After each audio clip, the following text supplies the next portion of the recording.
और देखिए बड़ी खबर आ रही है, ये जो बात अभी कह रहे थे ना असदुद्दीन ओवैसी, ये कल बयान दिया था उन्होंने एबीपी न्यूज से बातचीत करते हुए कि साहब क्या एक्शन हुआ है। तो नवनीत राणा को लेकर बड़ी खबर ये कि उनके खिलाफ हैदराबाद का शादनगर थाना है जहां केस दर्ज कर लिया गया है। चुनाव आयोग की शिकायत के बाद सांसद नवनीत राणा के खिलाफ केस दर्ज हो गया है।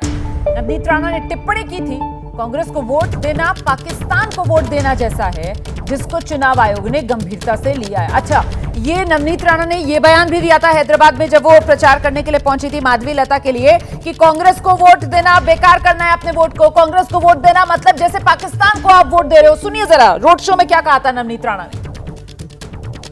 इसको वोट देना मतलब पाकिस्तान को वोट देना है, क्योंकि पाकिस्तान से जो नारा आ रहा है राहुल गांधी के लिए कि राहुल गांधी बहुत अच्छे व्यक्ति हैं, राहुल गांधी को लाओ और फिर से इस देश में हमला करवाओ, इस तरीके की राजनीति कांग्रेस पक्ष कर रही है। तो ये 15 सेकंड पुलिस को हटा लो फिर दोनों भाई का पता नहीं चलेगा कहां से आया कहां गया, वो वाले बयान पर नहीं, बल्कि कांग्रेस को वोट देना मतलब पाकिस्तान को वोट देना। ये जो बात नवनीत राणा ने कही थी, बीजेपी सांसद जो उम्मीदवार भी हैं बीजेपी की इस बार अमरावती से, इस मामले में चुनाव आयोग ने शिकायत करवाकर ये थाने में शादनगर थाने में हैदराबाद के केस दर्ज करवाया है। खैर, हम जरा आ जाते हैं आज जिस तरीके से आक्रामक पलटवार असदुद्दीन ओवैसी की तरफ से किया जा रहा है। अभय सर, आपसे शुरुआत करूंगी। कल तक तो असदुद्दीन ओवैसी ऐसा लग रहा था कि थोड़ा डिफेंसिव पर है, मतलब वो विक्टिम कार्ड खेलने की कोशिश कर रहे थे कि साहब 15 सेकंड क्यों मांग रही हैं, 15 मिनट 15 घंटे ले लें, क्या करेंगे हमारा जो अखलाक के साथ किया, जो पहलू खान के साथ किया। लेकिन अब जो ताजा बयान आ रहा है उसमें तो बहुत एग्रेशन कह रहे हैं, बताओ खुली छूट दे दूं क्या बैटिंग करने की, फिर संभाल लेना छोटे को। देखिए, आमतौर पर राजनीतिक नेता जो होते हैं वो दो घोड़ों की सवारी करते हैं, मतलब दो तरफी चाल चलते हैं। लेकिन ये जो ओवैसी परिवार है, ये दो घोड़ों की नहीं, दो अलग अलग लोग दो अलग अलग घोड़ों की सवारी इसमें करते हैं। इसमें जो छोटा भाई है वो लगातार एक आक्रामक सांप्रदायिक भाषा बोलता है ताकि मुसलमानों को अपने इलाके के उसी तर्ज पर गोलबंद कर सके, और उसकी राजनीति भी उस इलाके में सीमित भी है, उससे बाहर निकलता भी नहीं है। और ये राष्ट्रीय राजनीति करना चाहते हैं, उस इलाके से बाहर की राजनीति करना चाहते हैं, संविधान परस्त भाषा बोलते हैं, नरम बैरिस्टरी, इसको मैं बैरिस्टरी लैंग्वेज बोलता हूं, वो ये बोलते हैं। लेकिन इस भाषण में उत्तेजना में उन्होंने ये बता दिया है कि किस तरीके से ये एक जुगलबंदी है। उन्होंने खुद ही कह दिया है कि मैंने रोक कर रखा है।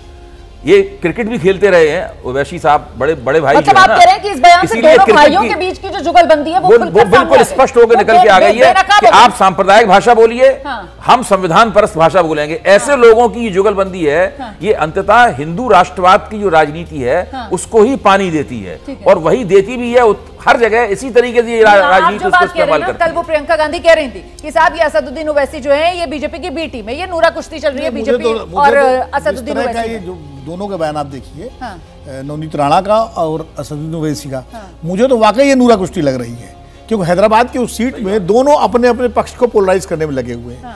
नवनीत राणा ने पाकिस्तान को ला करके या 15 सेकंड दे दीजिए, तो वो जो वहाँ का हिंदू वोटर है जो इनके वर्चस्व के खिलाफ है ओवैसी इसके, वो उसको पोलराइज करने का पूरा खेल किया।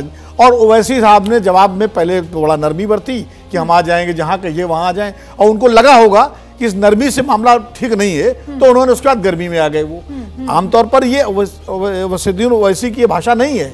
असदुद्दीन ओवैसी की भाषा हम लोग कल भी बात कर रहे थे, वो बैरिस्टरी लैंग्वेज बोलते हैं, लेकिन उनको अब चूंकि उनके अस्तित्व का सवाल है, तो उनको लगा कि उनका जो वोट बैंक है, उनके जो समर्थक हैं, उनको गर्म भाषण चाहिए। बिल्कुल वो इस तरीके की भाषा बोलते हैं जिससे वो कानून के दायरे में बिल्कुल ना फंसे और हमेशा एकदम पॉलिटिकली करेक्ट। और ये एक तरह से धमकी जैसा मामला है, ये तो धमकी जैसा मामला है, हम छोड़ देंगे तो संभाल लेना। ये जो बयान दिया है अभी असदुद्दीन ओवैसी का, जो हमने दर्शकों को सुनवाया, और वो नवनीत राणा वाले बयान में, उसमें तो कोई फर्क ही नहीं है। अब तो मतलब नैतिक आधार ही खो दिया एएमआईएम ने ये कहने का कि साहब उन पर कार्रवाई क्यों नहीं हुई। अब तो उधर कार्रवाई और इधर भी कार्रवाई, दोनों पर कार्रवाई। पहली बार धमकी भरे अंदाज में नहीं बोले हैं। 2021 में उत्तर प्रदेश की चुनावी रैली पे भी उन्होंने धमकाया था और कहा था कि योगी और मोदी जब नहीं रहेंगे तो कौन बचाएगा। असदुद्दीन ओवैसी ने चुनावी रैली में उत्तर प्रदेश में ये खुलेआम चेतावनी दी थी पुलिस वालों को और वहाँ के मतदाताओं को, यानी हिंदू मतदाताओं को। तो हैदराबाद में जो इस समय पर समस्या पैदा हो रही ओवैसी जी की वो ये है कि 8 बार से उनके पिताजी सांसद थे, 5वीं बार वो चुनाव लड़ रहे, उनको कहीं ना कहीं ये खतरा महसूस हो रहा है कि यदि हम पोलराइजेशन नहीं करेंगे तो आने वाले चुनाव में यदि हमारा वोट परसेंट गिरा तो हमारी एकाधिकार खत्म होगा। कुर्सी हिलती हुई नजर आ रही है, कुर्सी हिलती हुई नजर आ रही है और इसी वजह से ये तलखियां बढ़ती हुई नजर आ रही है। डिफेंसिव और ऑफेंसिव दो फर्क नजर आए आपको ओवैसी के, वो माइक के फर्क है। अच्छा। जैसे कि कल वो एबीपी के माइक पर जब बोल रहे थे तो वो सभ्यता का नकाब था उनका, लेकिन जब वो रैली में बोल रहे हैं तो वो अपनी कॉन्स्टिट्यूएंसी से सीधा दिल का संवाद कर रहे हैं, और जब वो दिल का संवाद होगा तो इसी भाषा में होगा जिस भाषा में ओवैसी बोलते हैं। बोल रहे थे तो दिमाग से बोल रहे थे, वो नफासत का नकाब से बोल रहे थे, कैलकुलेट करके बोल रहे थे। लेकिन जब आप चुनाव प्रचार में जाएंगे वो चुनावी भाषा बोलेंगे, वो भाषा बोलेंगे जो फिल्मी अंदाज में वो। दूसरा किरदार जो नवनीत राणा का किरदार है उसके ऊपर भी थोड़ा गौर करने की जरूरत है, इस पर विनोद जी ने ध्यान दिलाया है। नवनीत राणा पहले निर्दलीय सांसद थी। निर्दलीय सांसद किसके समर्थन से चुनी गई थी? एनसीपी, शरद पवार की पार्टी। शरद पवार की पार्टी के राष्ट्रवादी कांग्रेस के समर्थन से चुनी गई थी।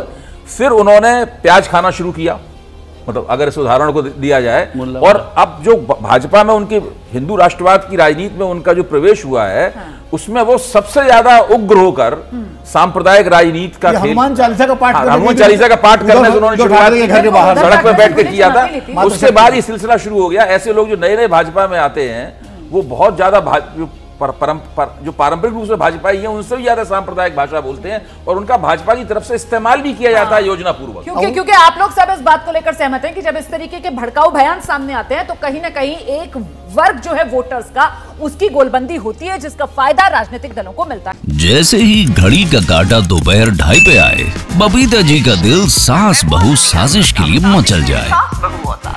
और ये है इनकी बहू, पूरे दिन ऑफिस की टेंशन हो जाए गॉन जब ये करें अपना फेवरेट शो फ्री टाइम पे ऑन।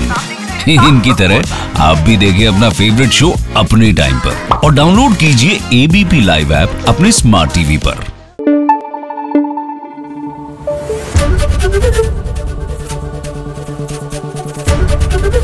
एबीपी न्यूज आपको रखे आगे।